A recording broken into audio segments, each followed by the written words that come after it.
April 6th. Say a prayer. I pray these things while I am still in the world. I say these things so that these men can have my joy.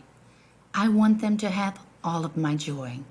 John 17:13. What Jesus dreamed of doing, saving us all, and what he had to do, face the cross, seemed impossible to him. So when the time came for him to go to the cross, Jesus prayed.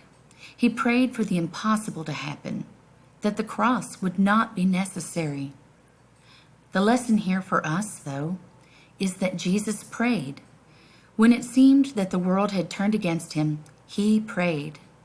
When he felt all alone, he prayed. When it seemed impossible for him to do what he needed to do, Jesus prayed. There may come a time when it feels like everyone is against you. Maybe your friends are talking about you behind your back. Say a prayer. There may come a time when you feel all alone and that no one understands. Say a prayer. There may even come a time when it seems impossible for you to do what you know you need to do. Say a prayer, just as Jesus did. Growing in grace, I'm going to go off script a little bit here, and I want to talk about right now, things that we're going through.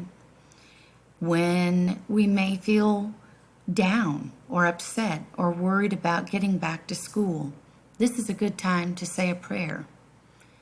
Now, I'm not saying to forget your prayers of thanks and gratefulness. We have many, many blessings in our lives. But we definitely want to pray about things that concern us or that seem impossible or hard to do. Jesus will get you through this. Amen.